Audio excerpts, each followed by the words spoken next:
Yo, hey, this shit easy, nigga. Hey, all I'm talking about, nigga, I'm still out here trying to get it. Contender Regime Boxing checking back in with y'all, man. What's happening? Adrian the Problem Broner versus Pedro Campa is scheduled to take place February 13th. No location yet. This should be a pretty entertaining fight when you look at the stylistic matchup between both guys. You got, of course, Adrian Broner has all the intangibles with the punching power, hand speed, athleticism when he chooses to be athletic. Really good chin, very, very talented, just a naturally talented guy. Pedro Campa is a very, very exciting fighter. He's not very known. Pretty much all of his fights have taken place in Mexico, so he's not really known over here in the U.S.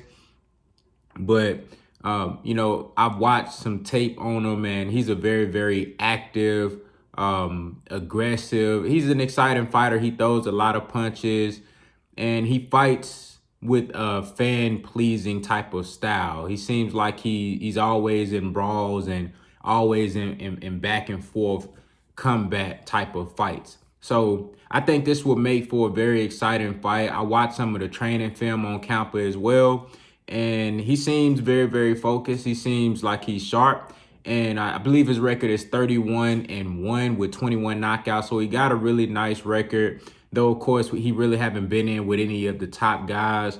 So we really don't know what he'll look like on this level, but I think it's a great opportunity for Pedro Campa to get in there and get a shot versus a guy like Adrian Broner, who is not where he used to be as far as his stature in the sport of boxing, but he's still got a big name. He has a great resume and a great boxing history as far as, the guys that he's been in the ring with, some fights that he's won, being a 4-division champion. That's a very, very decorated resume and a very, very decorated history and accomplishments in the sport of boxing. So this is a great opportunity for Pedro Campa to put his name on the map and kind of pick up some steam for his career, man. So as far as the fight itself, like I said, I think it's going to be exciting. I think we really don't know what Adrian Broner to expect. That's always the thing with AB. We always hope that he's going to come in and be in shape and be sharp and be focused, let his hands go. That's the number one thing that everybody talks about. Please, Adrian Broner, let your hands go. So we really don't know what to expect. I've been seeing some film on Adrian Broner training as well. He's been working with Headbangers and Gervonta Tank Davis's camp, Coach Calvin, and those guys over there. So that's nice to see him training alongside his friend and rising superstar Gervonta Tank Davis, a guy that's in his prime right now, who is every bit of a superstar, well, a star in the sport of boxing, on his way to being a superstar, one of the biggest names and biggest stars in the sport of boxing, Tank Davis. So just being around somebody like that, I believe they help each other as far as in the gym, pushing each other. And I know early on it was probably Adrian Broner pushing Gervonta Tank Davis, but I believe now it's more so Gervonta Tank Davis pushing Adrian Broner, because AB sees where Tank is, and he see how serious Tank is taking his career right now, how dedicated Tank is at, getting to the top, being on top and maintaining that position and continuing to grow. So I think those guys are really having a good influence on each other right now as far as training. So I would like to see how that translates in the ring for Adrian Broner. But again, like I said, we really don't know what to expect from AB. We don't know what to expect from Pedro Campa on his level. We've seen AB on his level. He's been in there, tested with the best of the best. Marcos Maidana, Sean Porter, Manny Pacquiao, Mikey Garcia, you know what I'm saying? Antonio DeMarco, Ponce de Leon. He's been in there with the best, so Adrian Broner is Jesse Vargas, you know what I'm saying? So he's been in there with top guys, but again, we really don't know what to expect from AB. So I'm just hoping for a great fight. I'm hoping for a good performance from both guys. I want to see if Adrian Broner comes in and let his hands go. But like I said, we won't know until the fight happens. We'll talk about this fight a little bit more as we get close to it. You know what I'm saying? As we start seeing a little bit more training film on the guys, listening to some interviews from both guys and just kind of see where their mindset is, see how they're approaching this fight. And then we'll do, of course, a prediction leading up to the fight, probably the week of. So I really expect AB to, come back with something to prove. That's one thing that I do expect.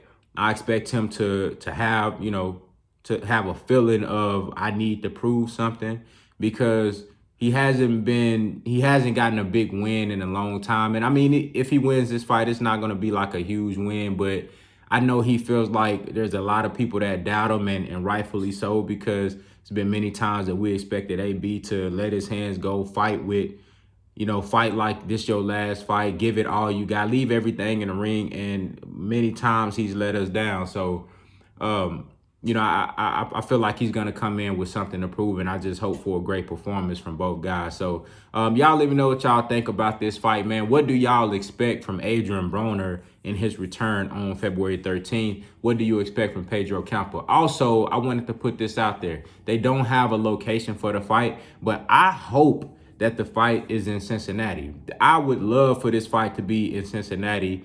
I don't know what the gates are going to look like in 2021. I don't know if, what the restrictions are in Ohio. I don't know if they're going to try to get people in the building and maybe have the fight in Texas, given the fact that we have a little bit less restrictions here when it comes to crowd gatherings and things like that. But I told y'all, and I think that I was on live one time. We was doing Merlot Fridays, and I talked about how my favorite ADRIEN BRONER performance of all time was the Broner versus Emmanuel Taylor fight.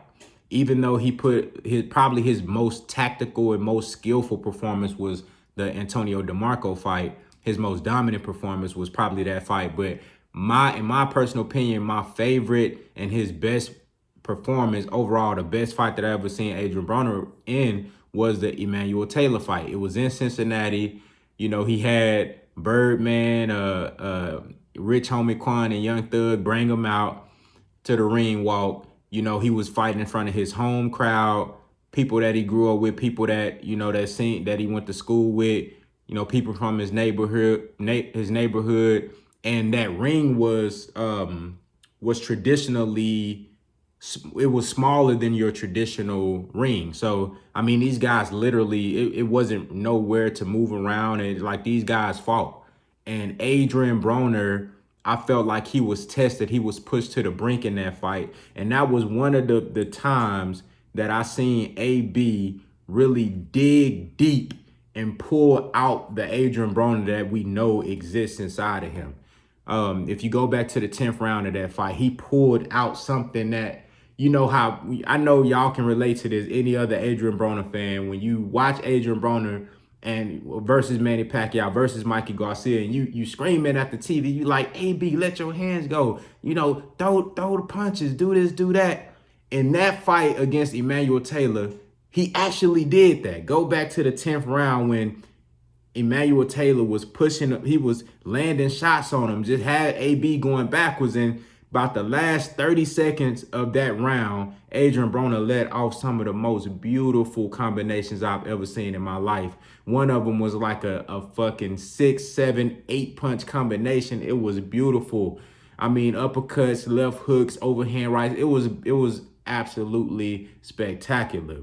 And then also in the 12th round of that fight, when it was close, both guys battling, going back and forth, ADRIEN BRONER dug deep and landed a left hook / uppercut and knocked Emmanuel Taylor down. I believe it was a left hook, a left. I don't think it was a right. It was like a left hook / left uppercut, knocked him down, and that sealed the deal. That sealed the fight for him. So that's the type of ADRIEN BRONER that I want to see. And I don't know if the fact that he was fighting in Cincinnati is what pulled that out of him, but I got a hunch that played a huge part, because you don't want to lose in front of your hometown. You know what I'm saying? And I really believe that played a part. So I would like to see ADRIEN BRONER. All the rest of his fights need to be in Cincinnati, man. But y'all let me know what y'all think down in the comments, man. Contender regime, boxing. I'll holler at y'all boys, man.